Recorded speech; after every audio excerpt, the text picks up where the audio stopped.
नमस्कार दोस्तों, स्वागत है आपका आज की इस महत्वपूर्ण क्लास में। और दोस्तों ये जो क्लास है रीट पात्रता एग्जाम के ईवीएस पर्यावरण और इसके साथ साथ में रीट की मुख्य परीक्षा के सामाजिक अध्ययन के लिए मोस्ट इंपोर्टेंट साबित होगी, क्योंकि पीछे की जो रीट थी उसमें से हम बात करेंगे इसी टॉपिक्स में से 15 क्वेश्चन आ गए थे। कुछ क्वेश्चन आपके साइंस के रहेंगे और कुछ क्वेश्चन आपके टीचिंग मेथड के रहेंगे। टोटल मिलाकर के 30 क्वेश्चन आएंगे। उनमें से जो प्रायोरिटी आपकी रहेगी तीसरी क्लास, चौथी क्लास, पांचवी क्लास, इन क्लासों का जो सार संग्रह हमने लिया है ईवीएस का शॉर्ट की क्लास में। उम्मीद करते हैं ये क्लास आपके पात्रता एग्जाम के लिए ईवीएस में बहुत ही महत्वपूर्ण फैक्टर साबित होगी। चलिए शुरुआत करते हैं भाई। और एक बात और, इस क्लास की पीडीएफ आपको जीके विद राकेश जांगी टेलीग्राम में अवेलेबल करवा दी जाएगी है। और आप लोग शेयर करने में कंजूसी करें, लाइक करें, शेयर करें, कमेंट करें, ताकि हम आपके लिए अगला पार्ट और भी शानदार तरीके से लेकर के आए। चलिए सबसे पहले बात करते हैं, जो टॉपिक है वो है पर्यावरण अध्ययन कक्षा 3 क्लास की। पहले कक्षा 3 की, फिर चौथी की, फिर 5वीं की पढ़ेंगे अपनी है। और शुरुआत करते हैं सबसे पहले अगली क्लास के अंदर है, करें शुरू फिर अपने। चलिएगा सबसे पहले बात करते हैं, हमने शॉर्ट लाइन ली है ताकि आपके इजी टॉपिक कवर हो जाए। सबसे पहले तीसरी क्लास में बात करेंगे संयुक्त परिवार किसे कहते हैं, जिस परिवार में दादा भी हो, दादी भी हो, नाना हो, नानी हो, मम्मी हो, पापा हो, चाचा हो, चाची हो, बुआ हो, आदि मिलाकर जो रहते हैं उसे क्या बोलते हैं, संयुक्त परिवार। छोटी छोटी बातें मैंने ली है जो इंपॉर्टेंट आपके लिए है। फिर इसके बाद एकल परिवार किसे कहते हैं, जिस परिवार में पति पत्नी और उनके बच्चे होते हैं सिर्फ उसे क्या बोल देते हैं, एकल परिवार कहते हैं। इतना आपको पता ही है इसके बारे में। अब बात करेंगे श्री कृष्ण और सुदामा के गुरु कौन थे। तीसरी क्लास की लेसन में पढ़ेंगे श्री कृष्ण और सुदामा के जो गुरु थे वो कौन थे, संदीपन इनके गुरु हैं। अगली बात करेंगे श्री कृष्ण जन्माष्टमी की तिथि। श्री कृष्ण जन्माष्टमी कब आती है, तो भादवे की कृष्ण की अष्टमी को श्री कृष्ण जन्माष्टमी आती है तथा गाय रबाती है। गोपाल की जो गाय थी वो कौन सी थी, कावेरी थी। प्रश्न आ भी जाए गोपाल की गाय का नाम क्या था, तो कावेरी नाम था है। नेक्स्ट, महाराणा प्रताप का जो घोड़ा था, घोड़े का नाम क्या था, चेतक था। महाराणा प्रताप के घोड़े का नाम क्या था, चेतक। और चेतक की जो छतरी बनी हुई है तो वो कहां पर है, बलीचा में। और बलीचा कहां पड़ता है, हल्दी घाटी रासमंद में। तो हल्दी घाटी रासमंद में है बलीचा, जहां पर चेतक की छतरी बनी हुई है। और इसके अलावा हम बात करेंगे राजस्थान में चेतक छाप जो सीमेंट का उत्पादन होता है तो वह कहां से होता है, चित्तौड़गढ़ से होता है। और राजस्थान में परिवहन टॉपिक आपके रीट में जोड़ा गया है। चेतक जो बात करेंगे तो राजस्थान की हम बात करेंगे, चेतक जो परियोजना है, चेतक परियोजना है वो किससे जुड़ी हुई है, सड़क निर्माण से। और कहां पर, वो जिले जो राजस्थान के रेड क्लिफ रेखा के ऊपर स्थित है वहां पे सड़कें बनाई जा रही है, कौन सी योजना के नाम से, चेतक परियोजना के नाम से है। और ये चेतक परियोजना कब चलाई गई थी, योजना 1962 में चलाई गई थी। और इस परियोजना का संचालन करता है सीमा सड़क संगठन, बॉर्डर रोड ऑर्गेनाइजेशन करता है। ठीक है, अब हम बात करते हैं इसके बाद अगली स्लाइड में है चेतक एक्सप्रेस जो रेल है वो कहां से कहां तक है, दिल्ली से लेकर के उदयपुर तक है। ये भी तीसरी क्लास में लेसन में मिलेगा। चेतक एक्सप्रेस जो ट्रेन है वो दिल्ली से लेकर कहां तक, उदयपुर तक है। चेतक की जो समाधि है वो हल्दी घाटी में है। और कौन से गांव में है, गांव मैंने बता दिया है, गांव कौन सा आ जाएगा, बलीचा, हल्दी घाटी रासमंद में आ जाएगा। नेक्स्ट, स्थानीय जो खेल है, ये प्रश्न पूछा गया था सेकंड ग्रेड एग्जाम में। मारदड़ी लोकल गेम आता है, गांव का गेम है भाई। मारदड़ी खेलते हैं, गिल्ली डंडा खेलते हैं, सतोलिया जिसको पिट्ठू कहते हैं, सतोलिया खेलते हैं। इसमें 7 प्रकार की लकड़ी की 7 प्रकार की, जिसमें क्या है, मटके की जो हम कहते हैं छोटी छोटी जो लगाई जाती है और उनको बॉल से फेंकते हैं, गिराते हैं, इसको सतोलिया कह देते हैं। सतोलिया है, गिल्ली डंडो है, मारदड़ी है, सारे स्थानीय खेल है। इंडोर गेम यानी कि जो घर के अंदर खेले जाते हैं तो कैरम बोर्ड है, चेस, शतरंज है, रस्सी कूदना है, टेबल टेनिस है, ये सारे किस में आते हैं, इंडोर गेम में आ जाते हैं। आउटडोर गेम की बात करूं, छुपन छुपाई है, लुक्का मचाई कहते हैं, फुटबॉल है, क्रिकेट है, ये सारे जो गेम है वो किस में आते हैं, आउटडोर के गेम में आते हैं। नेक्स्ट, स्वच्छता की आदतें कौन कौन सी है, अच्छी आदतें, तो जल्दी उठना, मंजन करना, स्नान करना, व्यायाम करना, ये सारी क्या अच्छी आदतों में शुमार है। और गांव का जो मुखिया है वो कौन होता है, सरपंच होता है। गांव में वार्ड पंच एवं शहरों में क्या होते हैं, पार्षद होते हैं। बेसिक बेसिक बातें हैं, नोट कर लेना, प्रश्न यहां से प्रश्न आएगा आपके एग्जाम में। पिछली बार पात्रता एग्जाम में यहां से 15 क्वेश्चन पूछे थे, पूरी पीडीएफ में से हैं। और बसंत ऋतु में पहले पेड़ों की पत्तियां पीली होकर गिर जाती है। बसंत ऋतु में पेड़ों की पत्तियां पीली होकर गिरती है, कौन सी ऋतु में? तो बसंत ऋतु में गिरती है। जबकि इस तरह पत्तियों का गिरना क्या कहलाता है? पतझड़ कहलाता है। जलीय आवास में रहने वाले जीव जंतु एवं पौधे जैसे कौन से होते हैं? मछली होते हैं, और कौन है? कमल है। स्थलीय आवास की बात करेंगे जहां पर वायु का प्रकार हो, जैसे स्थलीय की बात करेंगे जहां पर वायु व प्रकाश हो। स्थल पर रहने वाले प्राणी कौन होते हैं? पेड़ और पौधे हैं। शीतवास जहां पे क्या होती है? बर्फ और सर्दी हो। जहां पे बर्फ और सर्दी होती है वो किस में आते हैं? शीत में है। स्थल की बात करेंगे, पेड़ पौधे सारे स्थलीय के अंदर आवास में आते हैं। और जलीय आवास की बात करेंगे, रहने वाले जीव जंतु कौन से हैं? तो मछली है, और कौन है? कमल आता है। अब है इंद्रधनुष, विबज्योर, बेजापी है नाला। तो इंद्रधनुष में कुल कितने रंग होते हैं? 7 रंग होते हैं, और वो है विबज्योर। वी से वॉयलेट बैंगनी है, ब्लू है, येलो है, रेड है, और इंडिगो जामुनी है, ग्रीन और ऑरेंज है। तरंग दैर्ध्य के बढ़ते क्रम में है, तो ये तरंग दैर्ध्य के बढ़ते क्रम में है। विबज्योर 7 रंग इसमें होते हैं। और राजस्थान में इंद्रधनुषी जो साफा है शुभ अवसर पे पहना जाता है। ये कहाँ का फेमस है? मारवाड़ का है। राजस्थान में एक गांव है जिसका नाम है खांदरा गांव। साथियों, ये जो खांदरा गांव है ये पड़ता है पाली जिले के अंदर, और यहां से 7 रंगों का मार्बल भी निकलता है, खांदरा गांव पाली से।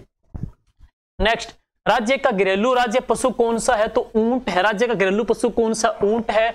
ऊंट को राजस्थान के राज्य पशु का जो दर्जा की बात करते हैं तो सरकार की ओर से 30 जून 2014 को घोषित किया गया था, और फाइनली हम बात करते हैं तो 19 सितंबर 2014 आ जाती है। और ऊंट का वध अधिनियम दिसंबर 2014 में पारित हुआ था। वापिस करेंगे, राजस्थान सरकार ने ऊंट को राजस्थान का राज्य पशुधन का दर्जा की बात करेंगे, घोषित कब किया?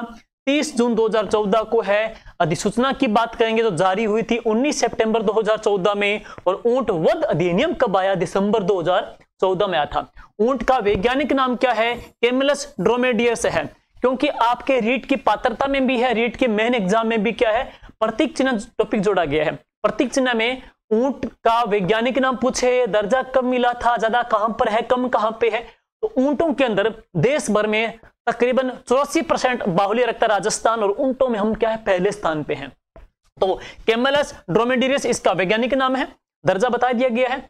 अब बात करेंगे पंजाब, मक्के की रोटी, सरसों का साग। पंजाब का जो व्यंजन है वो क्या है? मक्के की रोटी और सरसों का साग है। दक्षिण भारत में क्या है? दाल है, चावल है, सांगर और क्या है? डोसा है। साउथ इंडिया में है। खाद्यान्न की बात करेंगे तो खाद्यान्न में खाद्यान्न है, उनका उत्पादन ज्यादा कहां पे होता है? तो बाजरा पाली में, बाड़मेर में, जालोर में, बीकानेर में, नागौर में, चूरू में, यहाँ पे इसका ज्यादा उत्पादन होता है। और बाजरे के उत्पादन में राजस्थान देश भर में कौन से स्थान पे है? पहले स्थान पे। ज्वार का ज्यादा उत्पादन अजमेर में है, कोटा में है, बारा में है, झालावाड़ में है, टोंक में है, पाली में है, चित्तौड़गढ़ में, भरतपुर में और अलवर में है। इसे गरीब की रोटी भी कहते हैं, कैमल क्रॉप भी कहते हैं। वह फसल कौन सी है? ज्वार है। सर्वाधिक सूखा सहनशील है, इसके अंदर कह सकते हैं तो कैमल क्रॉप है। अब बात करेंगे मक्का। मक्का का ज्यादा उत्पादन अरावली के बेल्ट में होता है, विशेष तौर पे उदयपुर है, भीलवाड़ा है, राजसमंद और चित्तौड़गढ़ है। यानी कि हम कहेंगे मेवाड़ में, अरावली के क्षेत्र में मक्का का ज्यादा उत्पादन होता है। पश्चिमी राजस्थान में बाजरा का उत्पादन होता है। मध्य राजस्थान जैसे अजमेर साइड में किसका है? ज्वार का उत्पादन ज्यादा होता है। अब है अगला जो लेसन है वो हमारे गौरव महत्वपूर्ण जो विभूतियां हमारे देश की कौन कौन सी हैं। सबसे पहले नागार्जुन। देखिए साथियों, नागार्जुन कौन थे? एक रसायन शास्त्री थे। इनका जन्म छत्तीसगढ़ के कौन से गांव में हुआ था? छत्तीसगढ़ के बालुका गांव में नागार्जुन का जन्म हुआ था। और इन्होंने बौद्ध दर्शन का अध्ययन किया। तो बौद्ध दर्शन का अध्ययन किया, बालुका गांव में जन्मे थे, रसायन शास्त्री थे। और आगे चलते हैं, रसायन शास्त्र में ग्रंथ लिखा कौन सा? रसायन शास्त्र में इनका जो ग्रंथ था वह कौन सा था? रस हृदय पारेख का शोधन कर भस्म बनाने की विधि ज्ञात की। और इनका दर्शन कौन सा था? शून्यवाद है। शून्यवाद इनका दर्शन था नागार्जुन का। और इन्होंने बौद्ध धर्म के महायान संप्रदाय के माध्यमिक सिद्धांत का प्रतिपादन किया। Very very important. तीसरी क्लास में भी बहुत से बड़ा प्रश्न बनता है, बहुत अच्छा प्रश्न यहां से बन सकता है कि बौद्ध धर्म के महायान संप्रदाय के माध्यमिक सिद्धांत का प्रतिपादन भी किया था, शून्यवाद इन्होंने दर्शन दिया था, छत्तीसगढ़ के बालुका गांव में जन्मे थे, रसायन शास्त्री थे और आंध्र प्रदेश में कृष्णा नदी के ऊपर इन्हीं के नाम से बांध बना हुआ है, कौन सा, नागार्जुन सागर बांध। तो आपसे प्रश्न पूछे नागार्जुन सागर बांध कौन से नदी पर है, कृष्णा नदी पर, और है कहां पर, आंध्र प्रदेश के अंदर है। नेक्स्ट, अब अगले हमारे गौरव आते हैं जगदीश चंद्र बसु। देखिए साथियों, बिना तार की घंटी बेतार संकेत भेजने में असाधारण प्रगति की थी। इन्हें रेडियो विज्ञान का पिता कहते हैं। एक अच्छा प्रश्न बन सकता है कि रेडियो विज्ञान का पिता किसे कहते हैं। जगदीश चंद्र बसु को रेडियो विज्ञान का पिता कहा जाता है। इन्होंने बसु विज्ञान केंद्र की स्थापना की। तो बसु विज्ञान केंद्र की इन्होंने स्थापना की थी। पेटेंट, व्यापार एवं वस्तु निर्माण से संबंधित एकाधिकार। पेटेंट किसे कहते हैं, अच्छा प्रश्न है। पेटेंट कहते हैं कोई व्यापार एवं वस्तु निर्माण से संबंधित एकाधिकार। आप लोगों ने कोई बिजनेस कर लिया, आप लोगों ने कोई अपना कोई चीज आविष्कार किया है, तो उसके ऊपर अपना प्रभुत्व स्थापित करने के लिए, अपना अधिकार स्थापित करने के लिए हम उसका क्या करवाते हैं, पेटेंट करवाते हैं। इसे बोलते हैं पेटेंट है। और नेक्स्ट, भगिनी निवेदिता, जिन्हें लोक माता भी कहते हैं, भगिनी निवेदिता को। भगिनी निवेदिता का जो वास्तविक नाम था वो था मार्गरेट नोबल था। तो निवेदिता जी का वास्तविक नाम पूछा जाए तो वह था मार्गरेट नोबल, इनका रियल नेम था। और ये मूलतः इंग्लैंड की रहने वाली थी, मूलतः ये इंग्लैंड की निवासी थी। और स्वामी विवेकानंद जी ने इन्हें निवेदिता नाम दिया। तो भगिनी निवेदिता को नाम निवेदिता किसने कहा था, स्वामी विवेकानंद जी ने कहा था। लेकिन रविंद्रनाथ ठाकुर ने इन्हें जो नाम दिया था वो क्या नाम दिया, लोक माता। तो लोक माता रविंद्रनाथ जी ने कहा था, जबकि स्वामी विवेकानंद जी ने इनको निवेदिता कहा था और इनका वास्तविक नाम था मार्गरेट नोबल। लेकिन बड़ा ही बात रहती है, मूलतः थी कहां से, तो मूलतः ये इंग्लैंड की रहने वाली थी। आगे है बिरसा मुंडा, बहुत अच्छा और एक बहुत ही बड़ा नाम आता है बिरसा मुंडा जी का। साथियों, बिरसा मुंडा का जो जन्म हुआ था छोटा नागपुर, यह एक बांसुरी वादक थे, छोटा नागपुर में हुआ और ये बांसुरी वादक थे। स्वतंत्रता जो दिवस की मैं बात करूंगा तो 15 अगस्त 1947 को स्वतंत्रता दिवस को 15 अगस्त 1947 को। गणतंत्र जो दिवस है ये कब, 26 जनवरी 1950 को। गणतंत्र दिवस कब, 26 जनवरी 1950 को, 26 जनवरी 1950 को मनाया जाता है। दीपावली कब आती है, कार्तिक अमावस्या को आती है। ईद कब है, तो ईद, वैसे ईद है 3 प्रकार की ईद आती है, तीनों ईद यहां पे पढ़ेंगे। एक आती है ईद उल मिलादुलनबी और एक आती है ईद उल फितर है और एक आती है ईद उल जुहा आती है। तो ईद उल मिलादुलनबी आती है तो ये आती है रबी उल अव्वल में है, तो ये आती है रबी उल अव्वल में आती है। ईद उल जो फितर आती है तो ये कब आती है, सवाल के माह में। और ईद उल जो जुहा आती है तो ये कब आती है, जिलहिज के महीने में है। 3 प्रकार की ईद आती है। इस्लाम धर्म का सबसे पवित्र महीना कौन सा है, तो वो रमजान है। नेक्स्ट, क्रिसमस कब आता है, तो 25 दिसंबर को क्रिसमस का पर्व आता है। इसमें ईसा मसीह का जन्म हुआ था।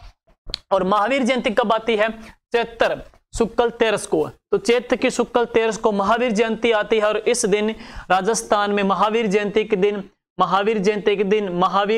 दिन मेला जो लगता है वो कहाँ लगता है, करौली में लगता है। और भगवान महावीर जैन धर्म के 24वें तीर्थंकर थे और इन्होंने अहिंसा का उपदेश दिया था। गुरु नानक जयंती कब आती है, कार्तिक पूर्णिमा को।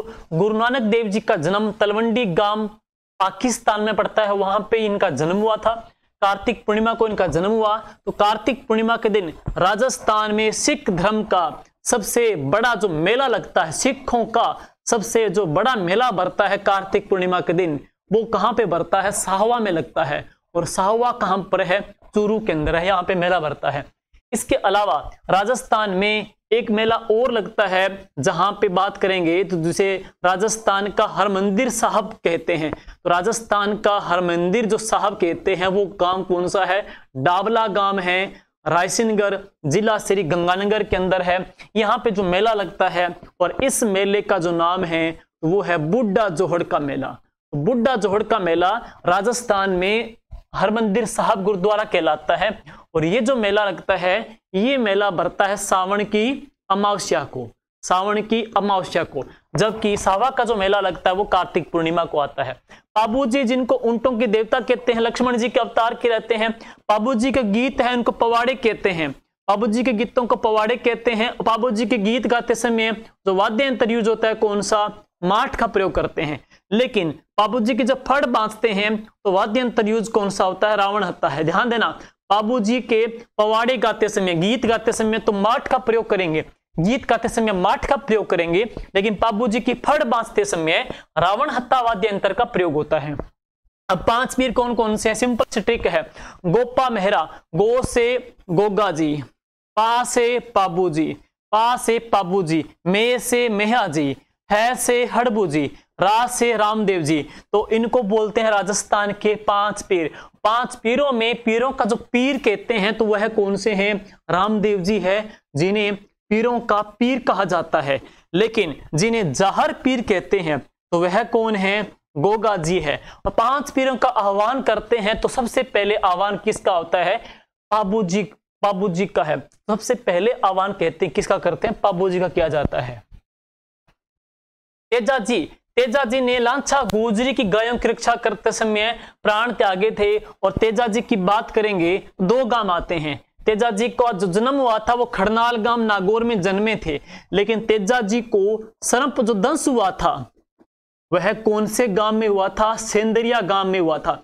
सेंदरिया में अजमेर में इनका सर्प दंश हुआ था। जबकि तेजा जी की जो मृत्यु हुई थी तो वह कहां पर हुई थी, सुरसुरा अजमेर में। और जन्म में कहां पे थे, खड़नाल गांव नागौर में। इन्हें काला और बाला के देवता भी कहते हैं, कृषि कार्यों के उपकारक देवता भी कहते हैं, जाटों के देवता भी कहते हैं। और धोलिया गोत्र नागवंशीय जाट परिवार में इनका जन्म हुआ था। खड़नाल गांव नागौर में जन्मे थे। तेजा जी की जो घोड़ी थी वह कौन थी, लीलन या श्रृंगारी इनकी घोड़ी का नाम था। दरवाजे की चौखट पर बंधनवार क्या बांधते हैं, माला बांधते हैं। दरवाजे की चौखट पे क्या बांधते हैं तो बंधनवार बांधते हैं। गाडोलिया, लुहार, चित्तौड़ के निवासी महाराणा प्रताप के समर्थक हैं। तो महाराणा प्रताप के समय इनकी हेल्प की थी, इनके जो समर्थक हैं तो वह कौन थे, गाडोलिया, लुहार, चित्तौड़ के थे। इन्होंने महाराणा प्रताप का समर्थन भी किया था। आगे चलते हैं नेक्स्ट। नजरी नक्शे के संकेत देख लीजिए, इनके बारे में कुछ बेसिक बातें हैं।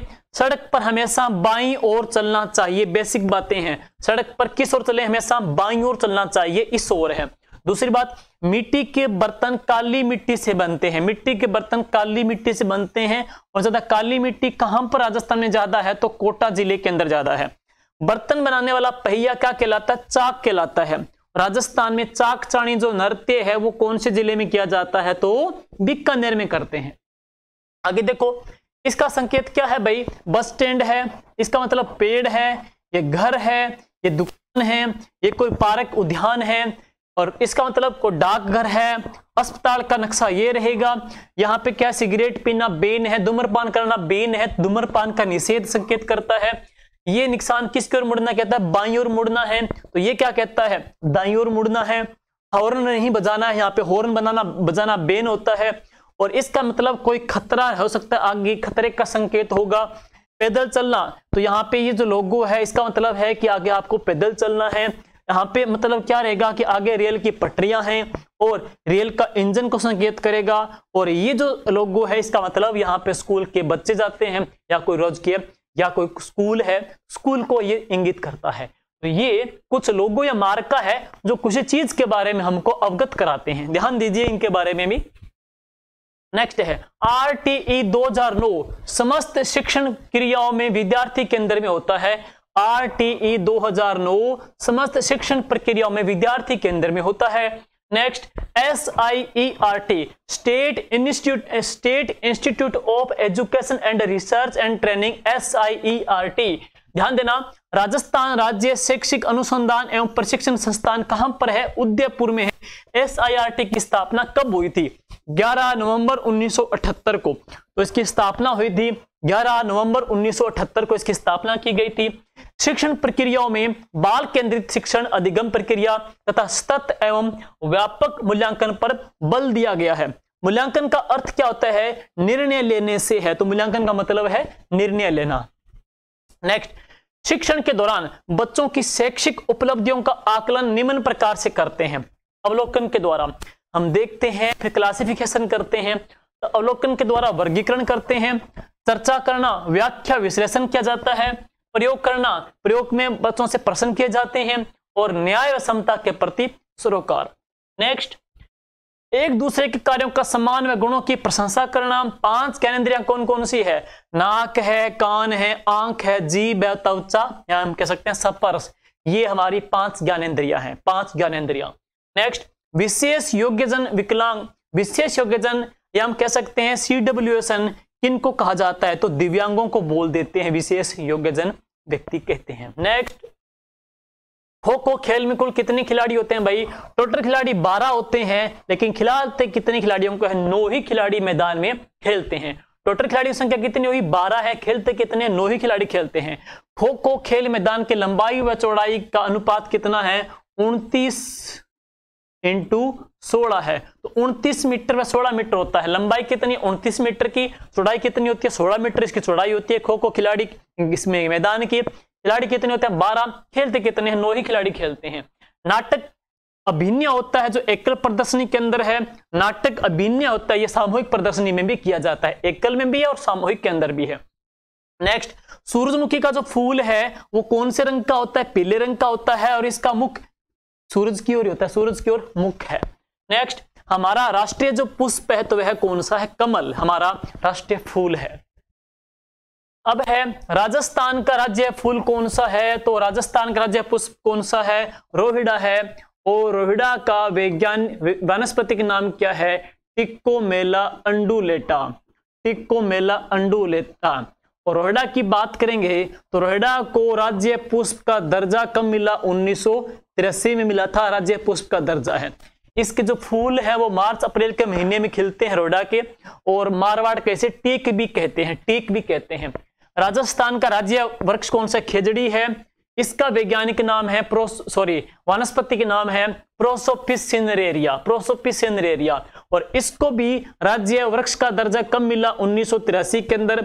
और यह वृक्ष ज्यादा कौन से जिले के अंदर है? तो नागौर जिले के अंदर है।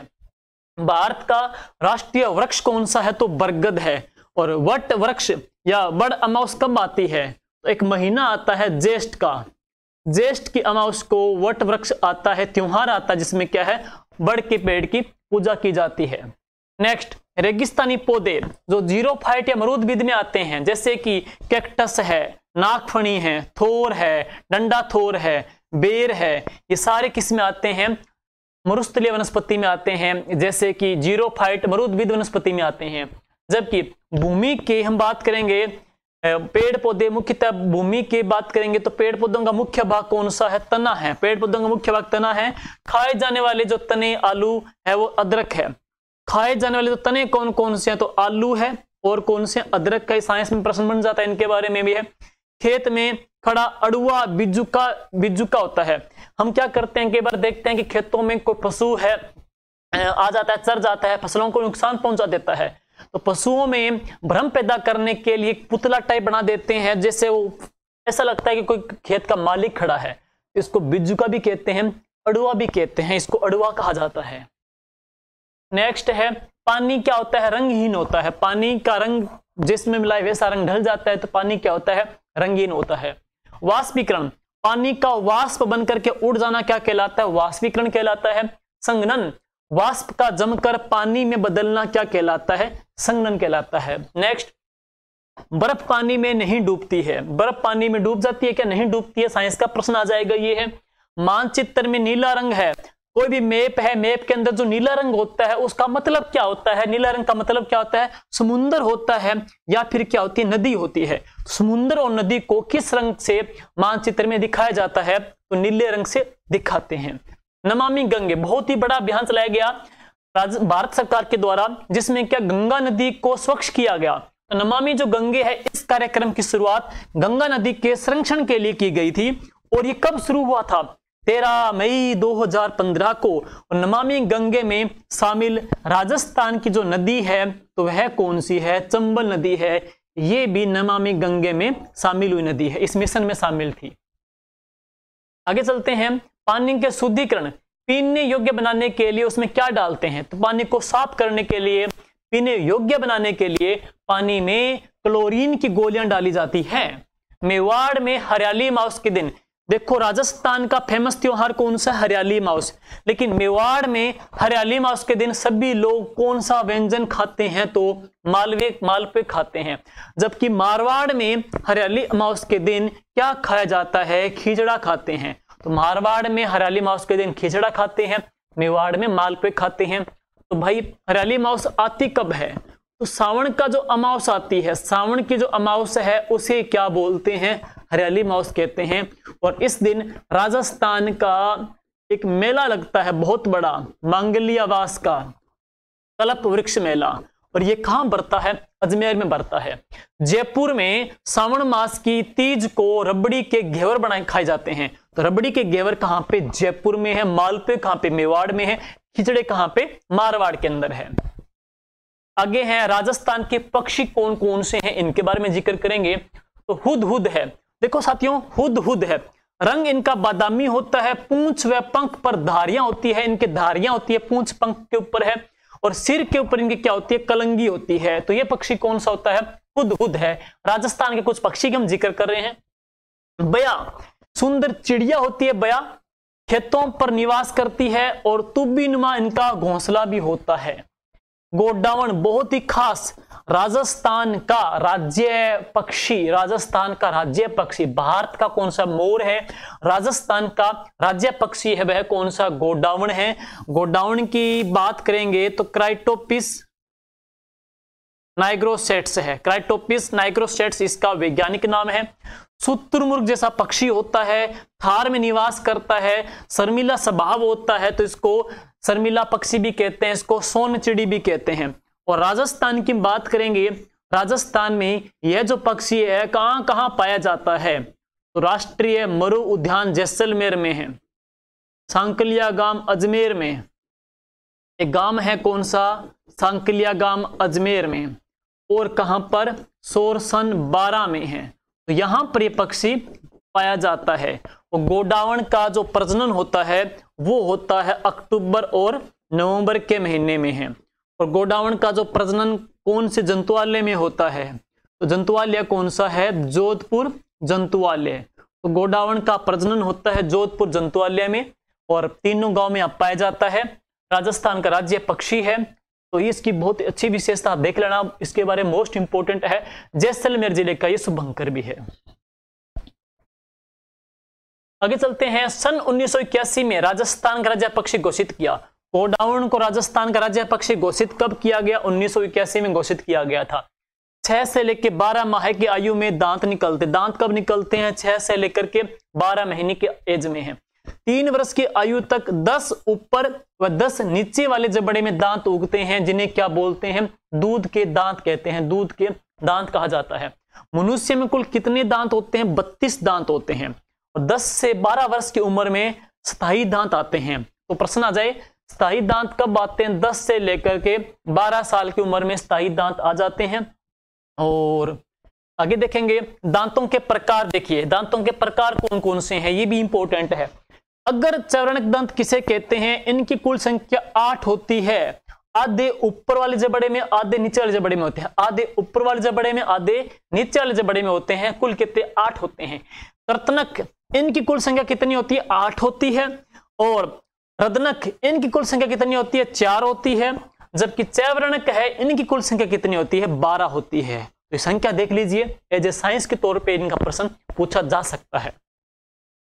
आगे चलते हैं। हमारे गौरव के अंदर चरक, चरक के बारे में बात करेंगे। तो चरक क्या थे? चिकित्सक थे। चरक का अर्थ है चलने वाला। चरक का अर्थ क्या है? चलने वाला। ये चिकित्सक थे। और इनका प्रसिद्ध ग्रंथ कौन सा है? चरक संहिता। तो प्रसिद्ध जो ग्रंथ आ जाएगा इनका कौन सा? चरक संहिता। और चरक संहिता कुल कितने खंड है? 8 खंड है। चरक संहिता कुल खंड कितने? 8। सुश्रुत है। सुश्रुत क्या थे? ये शल्य चिकित्सक थे। इन्होंने शल्य क्रिया, ऑपरेशन व औजारों यंत्रों का आविष्कार किया था, सुश्रुत ने है। प्लास्टिक सर्जरी इन्हीं की देन है, तो प्लास्टिक सर्जरी है वो सुश्रुत की ही देन है। रानी दुर्गावती की बात करेंगे, कालिंजर के महाराजा कीर्ति सिंह की पुत्री थी। कालिंजर के महाराजा कीर्ति सिंह की पुत्री थी रानी दुर्गावती। वीर सावरकर, बहुत बड़ा नाम आता है इनका, वीर सावरकर स्वतंत्रता सेनानी थे। इन्होंने क्रांतिकारी संस्था की स्थापना की थी जिसका नाम क्या था, अभिनव भारत। तो इन्होंने अभिनव भारत संस्था की स्थापना की थी और इनकी पुस्तक का नाम था 1857 का प्रथम स्वतंत्रता संग्राम। तो 1857 का प्रथम स्वतंत्रता संग्राम है, ये जो पुस्तक थी वो थी वीर सावरकर जी की, जिनको अभिनव भारत संस्था की स्थापना का क्रेडिट कहा जाता है, जनक कहा जाता है। और ये बहुत बहुत बहुत बड़े महान स्वतंत्रता सेनानी थे, जिन्होंने काले पानी की जो सजा थी उसमें भी कहते हैं इन्होंने जेल काटी थी है। तो आजादी में बहुत बड़ा इनका योगदान रहा है वीर सावरकर जी का। नेक्स्ट, सरदार वल्लभ भाई पटेल, भारत के लौह पुरुष। इन्होंने 1262 जो रियासतें हैं उनका भारत में एकीकरण किया, विलय किया था, विलय प्रपत्र पे साइन करवाए थे। और बात करेंगे बारदोली के प्रसिद्ध किसान आंदोलन की सफलता के बाद महात्मा गांधी ने वल्लभ भाई पटेल को कहा था, सरदार कहा था, इसलिए नाम क्या पड़ गया, सरदार वल्लभ भाई पटेल है। ये देश के पहले गृह मंत्री भी थे। सरदार वल्लभ भाई पटेल देश को संदेश दिया, उत्पादन बढ़ाओ खर्च घटाओ, उत्पादन बढ़ाओ खर्च घटाओ, इन्होंने संदेश दिया था देश को। राष्ट्रीय पंचांग, राष्ट्रीय शाक्य था शक संवत हमारा राष्ट्रीय पंचांग है। देखो साथियों, शक संवत की स्थापना है राजा कनिष्क ने की थी। राजा कनिष्क ने जो की थी वो कब की थी, 78 ईस्वी में की थी। और शक संवत को भारत का राष्ट्रीय पंचांग कहा जाता है। और इसमें कुल महीने कितने होते हैं, 12 महीने होते हैं। राष्ट्रीय चिन्ह कौन सा है, राष्ट्रीय जो चिन्ह है वह कौन सा, अशोक स्तंभ है। यह है कहां से लिया गया है, सारनाथ से लिया गया है। तो राष्ट्रीय चिन्ह है अशोक स्तंभ, ये सारनाथ से लिया गया है। और इसमें चारों दिशाओं में क्या है, शेर स्थित हैं, चारों दिशाओं में शेर है इसमें स्थित है। राष्ट्रीय पक्षी मोर, राष्ट्रीय पशु कौन सा, बाघ, राष्ट्रीय पुष्प कौन सा, कमल है, राष्ट्रीय फल कौन सा, आम है, राष्ट्रीय वृक्ष कौन सा, बरगद है, राष्ट्रीय खेल कौन सा, हॉकी है, राष्ट्रीय नदी कौन सी, गंगा है, राष्ट्रीय मुद्रा कौन सी है, तो रुपया है।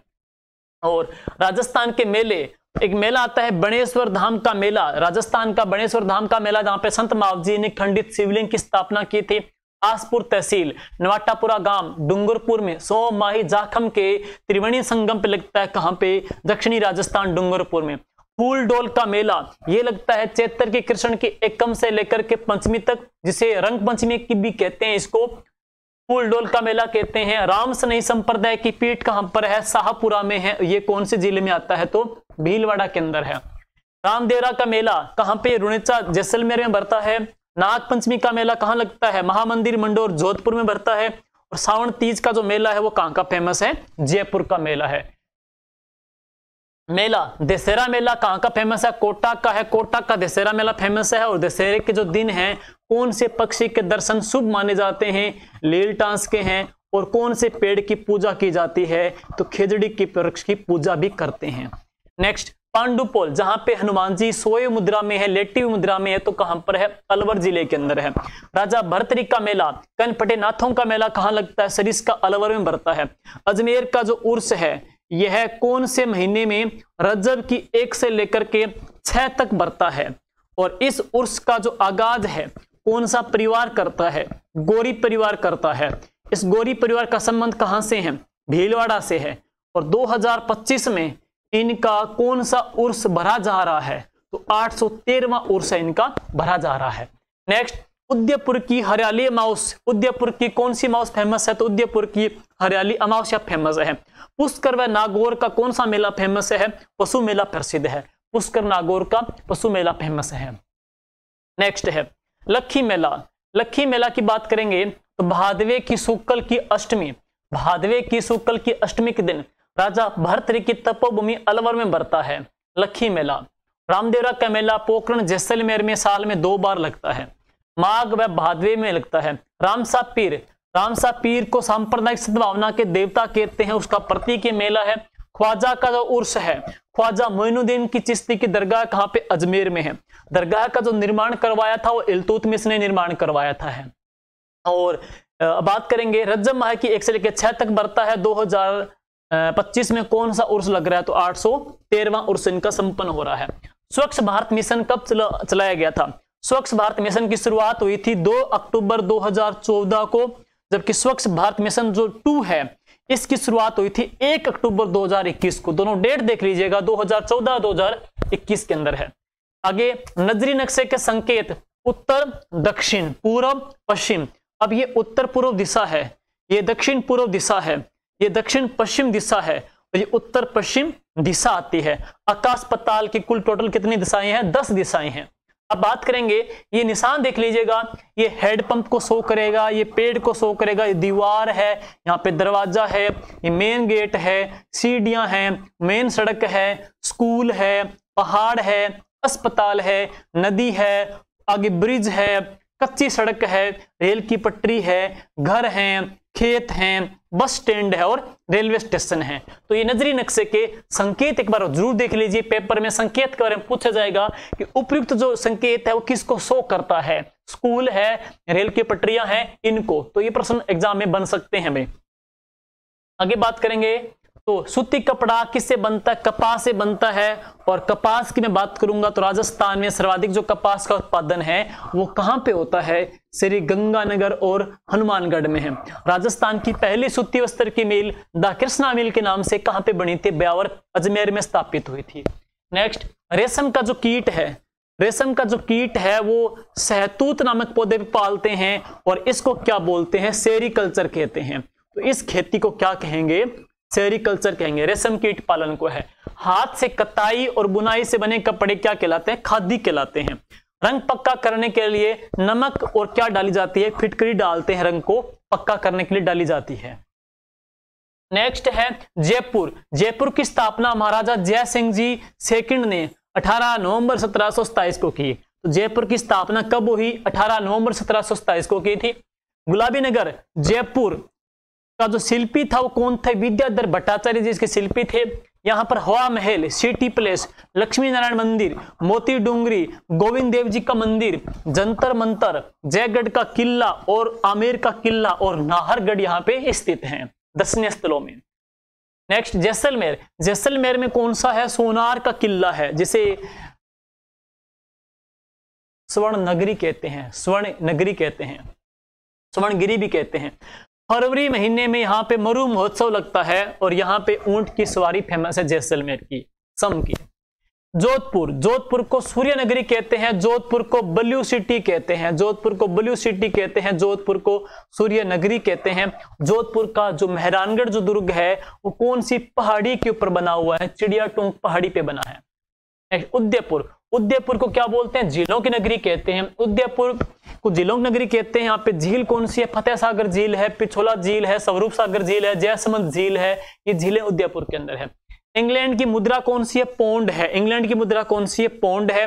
भारत की मुद्रा कौन सी है? रुपया है।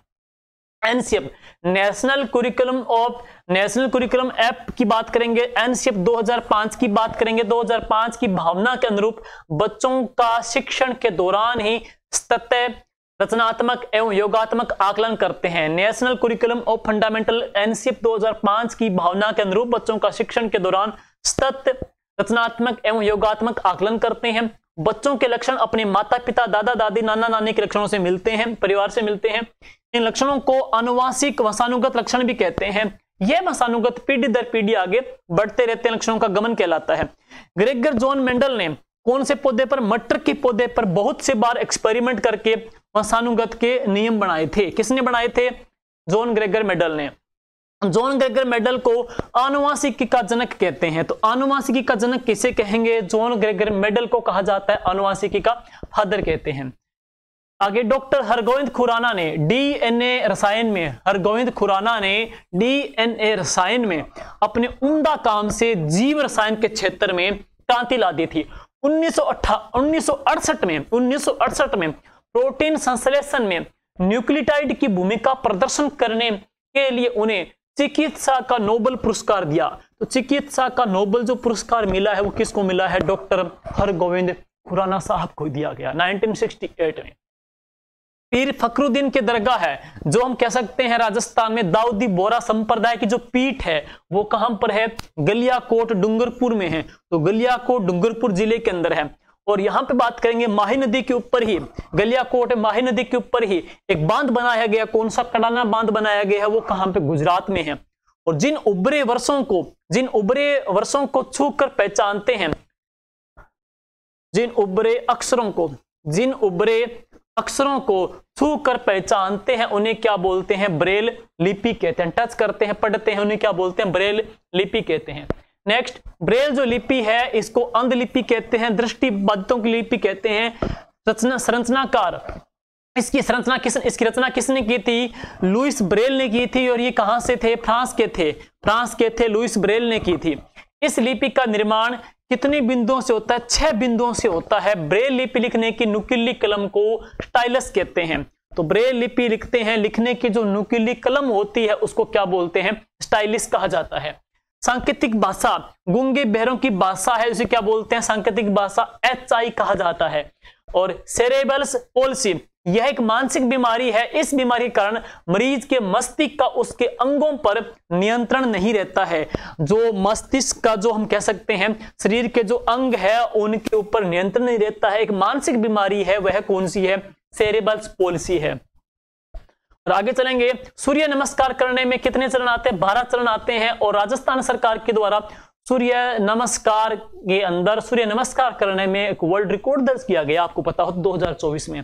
पतंजलि ऋषि के अष्टांग योग में कौन कौन से अष्टांग है? तो यम, नियम, आसन, प्राणायाम, प्रत्याहार, धारणा, ध्यान एवं समाधि है। ये अष्टांग योग में है।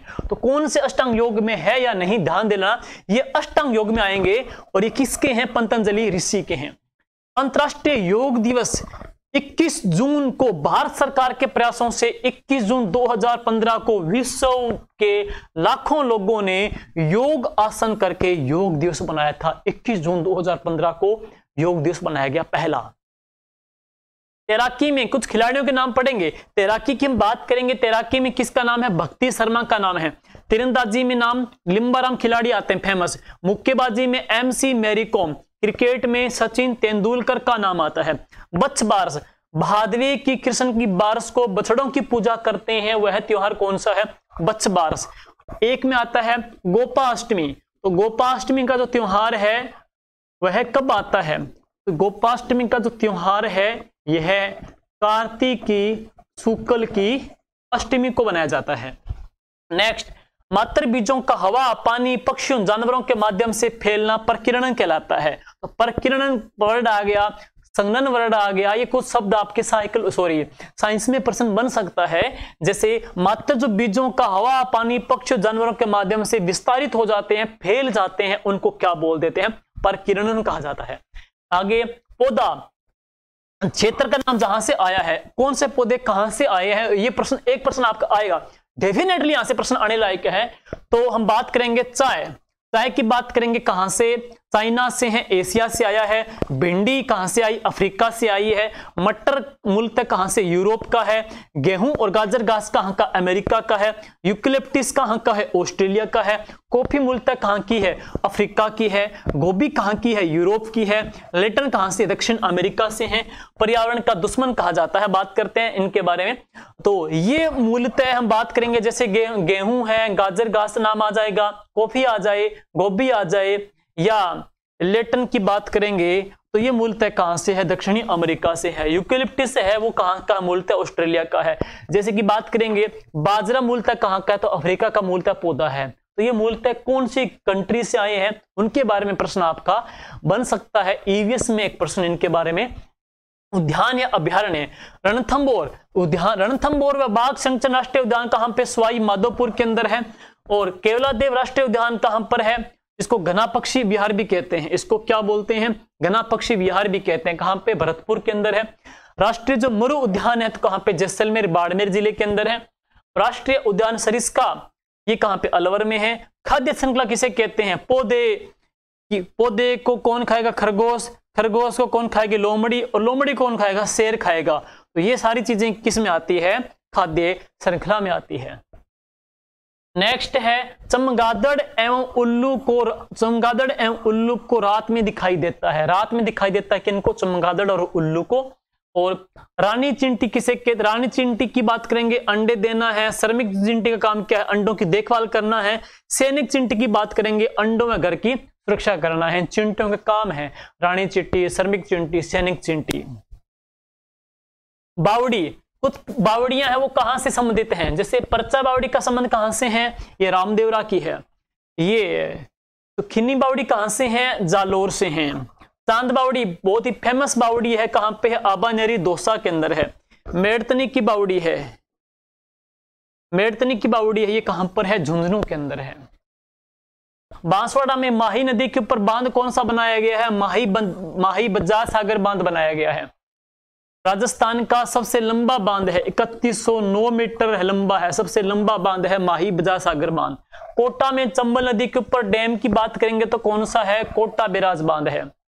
और इसके अलावा जवाहर सागर बैराज बांध भी है। चंबल नदी पर 4 बांध है, कौन कौन से? गांधी सागर बांध मध्य प्रदेश में है, राजस्थान में जवाहर सागर बांध है, राजस्थान में राणा प्रताप सागर बांध है, और कोटा में कौन सा है? कोटा बैराज बांध बनाया गया है। मलेरिया रोग, मलेरिया जो रोग है मादा एनाफिलीज मच्छरों के काटने से होता है, प्लाज्मोडियम नामक परजीवियों के कारण होता है। तो कौन से परजीवी से होता है? प्लाज्मोडियम परजीवी से होता है। और मादा एनाफिलीज मच्छर के काटने से कौन सा रोग होता है? मलेरिया रोग होता है। आगे देखते हैं डेंगू रोग। डेंगू रोग मादा मच्छर एडिज इजिप्टी के काटने से होता है। तो डेंगू रोग का जो वाहक है वो एडिज इजिप्टी मच्छर के काटने से होता है। पीलिया, अतिसार, कृमि रोग, पोलियो आदि रोग दूषित जल एवं भोजन से होते हैं। बुरे, हम कह सकते हैं अच्छा भोजन नहीं करे, को खराब भोजन कर लिया, पानी साफ नहीं है, तो उनके सेवन से ये रोग हो जाते हैं। मुंह में बनने वाली लार भोजन में मौजूद स्टार्च को ग्लूकोज में बदल देती है। मुंह में बनने वाली लार भोजन में मौजूद स्टार्च को किस में बदल देती है? ग्लूकोज में बदल देती है। पाचन तंत्र की बात करेंगे तो मुंह, ग्रसिका, अमाशय, आंत, ये सारे किस में आ जाते हैं? आपके पाचन तंत्र में आते हैं। जबकि पेट में चूहे कूदना मतलब भूख लगना का इसका अर्थ है खून की कमी से एनीमिया रोग होता है। तो खून की कमी से कौन सा रोग हो जाता है? एनीमिया रोग होता है। और एक दिवस मनाया जाता है, कौन सा? शक्ति दिवस मनाया जाता है। इसकी जन जागृति के लिए है। खून की कमी से होने वाले रोगों को रोगी को कौन सी गोली देते हैं? तो आयरन की गोली दी जाती है। और आयरन की गोली का नाम है IFA। आयरन की जो गोली है वह कौन सी है? IFA, आयरन फोलिक एसिड है। तो आयरन की जो गोली है IFA, iron folic acid, iron की गोली दी जाती है खून की कमी के लिए।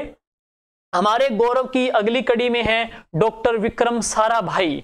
भारतीय अंतरिक्ष अनुसंधान केंद्र का इन्होंने गठन किया था। डॉक्टर होमी जहांगीर भाभा, यह एक भौतिक शास्त्री थे। इन्होंने कॉस्मिक किरणों के भारी इलेक्ट्रॉन कण मेसोन की खोज की थी। तो मेसोन की जो खोज करने वाले कौन थे? डॉक्टर होमी जहांगीर भाभा थे। Tata institute of fundamental and research के प्रथम निदेशक रहे हैं।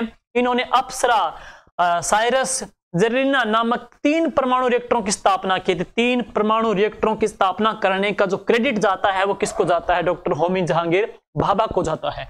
और भाभा आणविक शोध केंद्र है वो कहां पर है? ट्राम्बे, मुंबई के अंदर है। ट्राम्बे, मुंबई में ये केंद्र बना हुआ है।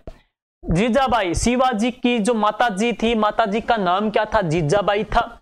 डॉक्टर भीमराव अंबेडकर है। डॉक्टर भीमराव अंबेडकर, महार जाति में इनका जन्म हुआ। तो कौन सी जाति में जन्मे थे? महार जाति में जन्मे थे। बाद में इन्होंने बौद्ध धर्म को अपनाया था।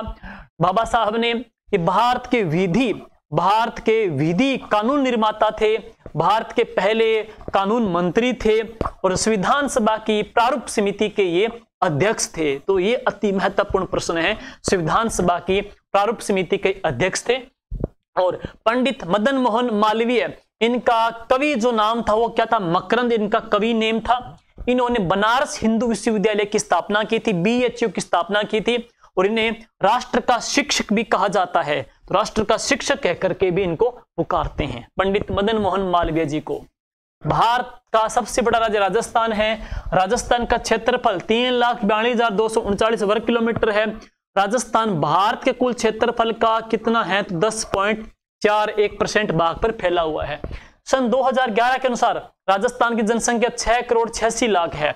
6 करोड़ कितनी है, 86 लाख है। और पंचायत के कितने घटक हैं, कितने स्तर हैं, 3 स्तर हैं। जिला स्तर के ऊपर जिला परिषद है, ब्लॉक स्तर के ऊपर पंचायत समिति है, और ग्राम स्तर के ऊपर क्या है, ग्राम पंचायत है। ग्राम स्तर पे ग्राम पंचायत, ब्लॉक स्तर पे पंचायत समिति और जिला स्तर पे जिला परिषद है। बर्फ के ये प्रश्न आया हुआ है, सी टेट में आया था, सी टेट में पूछा गया था, बर्फ के जो मकान हैं, बर्फ के मकानों को क्या बोलते हैं, इग्लू कहते हैं। ये प्रश्न आ सकता है, बर्फ के मकानों को इग्लू कहा जाता है। 26 जनवरी 2001 को गुजरात के भुज में भूकंप आया। तो ये आपदा प्रबंधन में प्रश्न आता है कि गुजरात में जो भूकंप आया था वो कब आया, 26 जनवरी 2001 को भूकंप आया गुजरात के अंदर। नेक्स्ट, सेवाएं, कुछ हम बात करेंगे, कुछ हेल्पलाइन नंबर है, जैसे पुलिस थाना का है 100, एम्बुलेंस का कितना 108, अग्निशमन का कितना 112। तो आप बताओगे चाइल्ड हेल्पलाइन, चाइल्ड हेल्पलाइन बता, देखते हैं कमेंट बॉक्स में किसका उत्तर यहाँ पे राइट आता है। चाइल्ड हेल्पलाइन नंबर कितने हैं भाई, कौन सा नंबर चाइल्ड हेल्पलाइन का है। और कार्तिक पूर्णिमा को कौन सा मेला लगता है, पुष्कर का मेला लगता है, जिसे राजस्थान का अंतरराष्ट्रीय मेला या रंगीला मेला भी कहते हैं। केरल का त्योहार कौन सा फेमस है, ओणम त्योहार फेमस है। तमिलनाडु में मकर संक्रांति पर त्योहार कौन सा, पोंगल त्योहार है। तो ओणम केरल का है, पोंगल तमिलनाडु का है। और राजस्थान में बड़ा पर्व पढ़ेंगे तो सावन तीज, गणगौर आता है। मेला कौन सा है, तो यहाँ पे पुष्कर का मेला है। नेक्स्ट, पशुओं के रोग कौन से हैं, फूट एंड माउथ डिजीज, खुरपका मुंहपका वायरस से फैलता है जानवरों के मुंह पे, और जानवरों के मुंह पे मुंहपका है, खुरपका जानवरों के पांव के नीचे खुर पे फैलता है। थिनल रोग है, उनके थनों पे फैलता है, जानवरों के सतन के ऊपर ये रोग फैलता है। विश्व के सबसे प्रदूषित शहरों की सूची में दिल्ली का 4था स्थान हुआ था, और भारत का कौन सा हुआ था, पहला स्थान। पुराने डाटा के अकॉर्डिंग है। महाराष्ट्र, गुजरात, असम, अरुणाचल प्रदेश, तमिलनाडु राज्य है, राजस्थान राज्य के बाड़मेर में कच्चा तेल होता है। और कच्चे तेल के उत्पादन में 14.95% तेल का उत्पादन कर राजस्थान देश भर में कौन सा स्थान रखता है, दूसरा स्थान रखता है। बॉम्बे महाराष्ट्र के बाद में है। राजस्थान का दूसरा स्थान है कच्चे तेल के उत्पादन में। राजस्थान में कितने तेल बेसिन है, 4 तेल बेसिन है, दूसरा स्थान राजस्थान का है।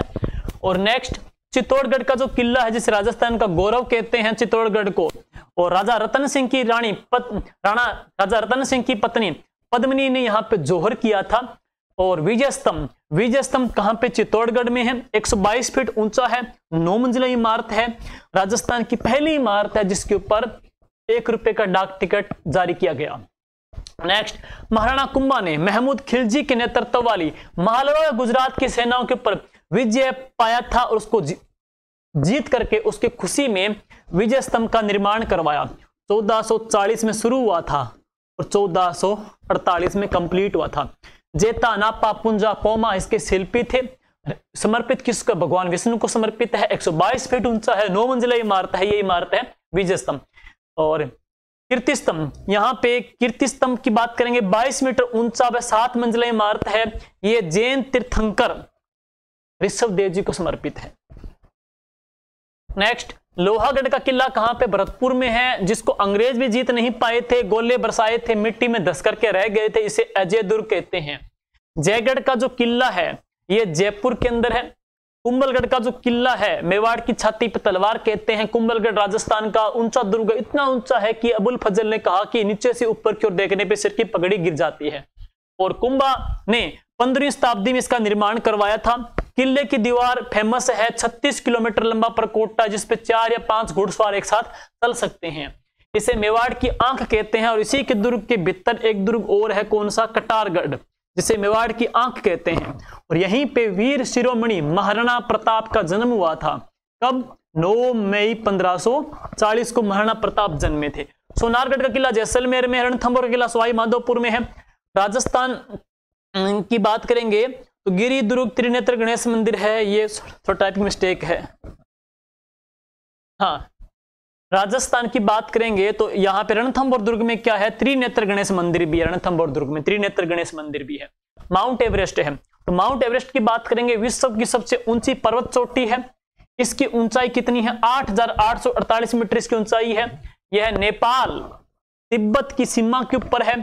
जॉर्ज एवरेस्ट के नाम पे इसका नाम क्या कर दिया, नामकरण हुआ था, माउंट एवरेस्ट है। एडमंड हिलेरी ये न्यूजीलैंड से और तेंजिंग शेरपा नेपाल से दुनिया की सबसे ऊंची चोटी माउंट एवरेस्ट पर चढ़ने वाले प्रथम व्यक्ति थे। माउंट एवरेस्ट पर चढ़ने वाले प्रथम जो व्यक्ति है उनका नाम पढ़ेंगे तो एडमंड हिलेरी का संबंध कहां से, न्यूजीलैंड से है, और तेंजिंग शेरपा का संबंध कहां से, नेपाल से है। सबसे पहले चढ़ने वाले व्यक्ति थे ये। प्रेमलता अग्रवाल, जन्म जुगतलाई जमशेदपुर झारखंड में हुआ था। इन्होंने 48 वर्ष की उम्र में माउंट एवरेस्ट की चोटी को छुआ था और इन्हें अमेरिका के अलास्का के माउंट मैग्नले को भी इन्होंने फतेह किया। अब बात करेंगे संतोष यादव, हरियाणा के रेवाड़ी जिले के जोनियावास गांव में जन्म हुआ संतोष यादव जी का। 20 साल की आयु में माउंट एवरेस्ट को उन्होंने फतेह कर लिया था। कांगसुआ की तरफ से माउंट एवरेस्ट पर सफलतापूर्वक चढ़ने वाली विश्व की पहली महिला राकेश शर्मा। सर्वप्रथम अंतरिक्ष में जाने वाले प्रथम भारतीय यात्री कौन थे? राकेश शर्मा। कल्पना चावला, भारत की तरफ से अंतरिक्ष की यात्रा करने वाली प्रथम जो महिला थी वह कौन थी? कल्पना चावला। सुनीता विलियम्स भारतीय मूल की अंतरिक्ष यात्री है, सुनीता विलियम्स है।